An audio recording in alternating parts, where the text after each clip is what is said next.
নমস্কাৰ প্ৰিয় বন্ধু-বান্ধৱীসকল, Assamese daily tips নামৰ ইউটিউব চেনেলক স্বাগতম জনাইছোঁ, য'ত আমি এষ্ট্ৰলজি সম্বন্ধে বিভিন্ন বিষয়ে আলোচনা কৰোঁ।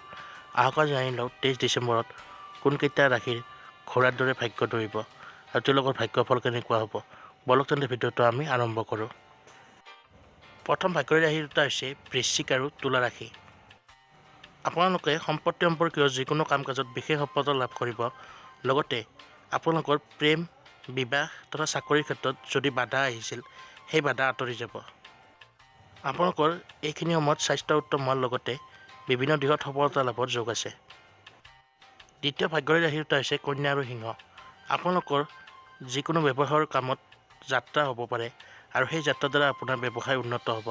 আপুনি কোনোবা প্ৰভাৱশালী লোকৰ দ্বাৰা উন্নত ফল লাভ কৰিব তথা আপুনি কিছুমান ৰচনাত্মক কামৰ প্ৰতি বিশেষভাৱে আগ্ৰহী হ'ব।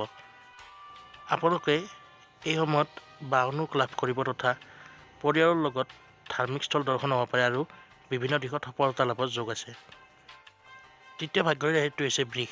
আপোনালোকৰ বিভিন্ন ক্ষেত্ৰত ভাগ্য উদয় হ'ব, মনোবাঞ্ছিত ফল লাভ কৰিব আৰু যদি বাহন কিনিম বুলি ভাবিছে তেনেহ'লে তাই সেই ক্ষেত্ৰত সফল হ'ব। লগতে বিভিন্ন দিশত সফলতা লাভৰ যোগ আছে।